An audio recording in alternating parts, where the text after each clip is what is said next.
کراچی کی صورتحال جاننے کے لیے چلتے ہیں بیورو چیف کراچی شعیب برنی کے پاس، ان سے بات کر لیتے ہیں۔ شعیب برنی بتائیے گا، آپ نے دیکھا انٹرنل سندھ سے تو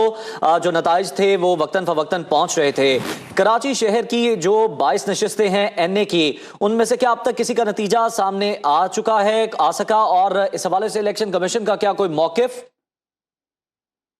جی دیکھیں، اگر مجموعی طور پہ سندھ کی بات کریں تو جو اندرون سندھ ہے وہاں تو پاکستان پیپلز پارٹی ڈومینیٹ کر رہے ہیں، اور جو ان کی روایتی سیٹیں ہیں ان پہ وہ کامیابی حاصل کرتے جا رہے ہیں۔ جس طرح سے جو پیپلز پارٹی کے جو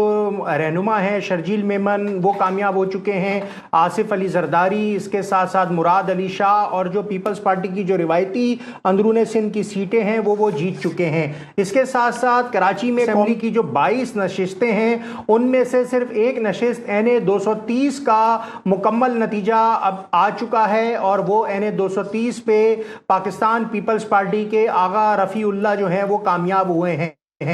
تو کراچی میں 22 میں سے ایک قومی اسمبلی کی نشست کا فیصلہ رزلٹ آیا ہے۔ 21 قومی اسمبلی کی نشستوں پر ابھی تک مکمل نتیجہ حاصل سامنے نہیں آ سکا ہے۔ اس کے علاوہ کراچی میں صوبائی اسمبلی کی 47 نشستیں ہیں، جن میں ابھی تک جو ہے کوئی ڈومینیٹنگ رزلٹ ہمارے پاس سامنے نہیں آ سکا ہے، کیونکہ الیکشن کے رزلٹ بہت زیادہ سست روی کے ساتھ آ رہے ہیں۔ اگر صوبہ سندھ کی ہم بات کر لیں تو الیکشن کمیشن کی جانب سے ابھی تک پورے صوبہ سندھ میں صوبائی اسمبلی کے 8 جو ریزلٹس ہیں وہ الیکشن کمیشن کی جانب سے آفیشل کر دیے گئے ہیں، جس کا فارم 47 الیکشن کمیشن نے جاری کرا ہے، اور وہ 8 نتائج سامنے آ چکے ہیں۔ اس کے علاوہ جو اس وقت پولنگ اسٹیشنز کے ریزلٹ کمپائل ہونے کا سلسلہ ہے وہ جاری ہے، لیکن رات گئے جس طرح سے 3 گھنٹے نتائج تقریباً رکے رہے اور کوئی نتیجہ سامنے نہیں آیا، اس کے بعد اب یہ نتیجے 5 بجے کے بعد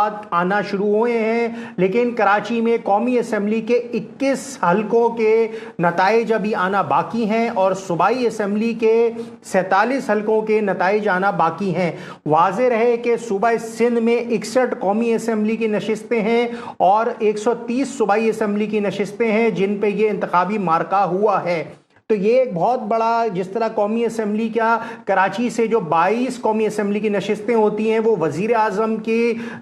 انتخاب میں اہم کردار ادا کرتی ہیں ہر الیکشن میں، تو جو 22 میں سے ڈومینیٹنگ نمبر لیتا ہے وہ وزیر اعظم کے لیے شیئرنگ گورنمنٹ کا حصہ بنتا ہے۔ جس طرح سے ایم کیو ایم کی جانب سے رات گئے دعویٰ کیا گیا ہے کہ وہ سندھ میں بڑی تعداد میں 18 کے قریب جو ہے شعیب، وہ 18 سیٹوں کا پتہ چل سکا آپ کو کہ وہ کن 18 سیٹوں پر لیڈ کر رہی ہے کراچی کی؟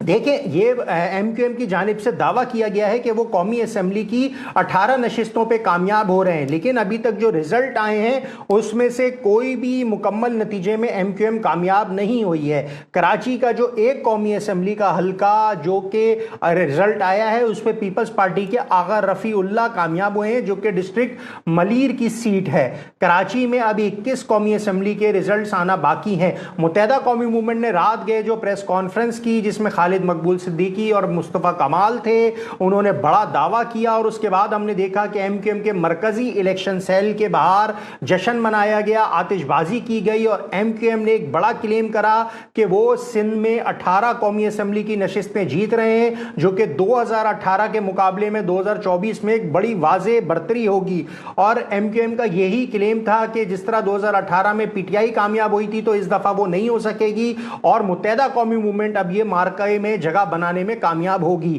لیکن جس طرح کے 47 صوبائی اسمبلی کی کراچی کی نشستیں ہیں، اس کے علاوہ ایم کیو ایم حیدرآباد اور میرپور خاص میں کلیم کرتی ہے کہ وہ سیٹیں نکالے گی، تو اب یہ دیکھنا یہ ہے کہ اگر ہم 53 سیٹیں بنتی ہیں، 47 کراچی کی اور 6 صوبائی اسمبلی کی یہ اندرون سندھ والی سیٹیں، ان کو اگر ملا لیں تو اس میں سے ایم کیو ایم کتنی حاصل کرنے میں کامیاب ہوتی ہے۔ دوسری جانب جو پاکستان تحریک انصاف سے وابستہ آزاد امیدوار ہیں، جن میں این اے 241 سے خرم شیر زمان، این اے 236 سے عالمگیر خان، این اے 238 سے حلیم عادل شیخ، ان کی پوزیشن بھی مستحکم ہے۔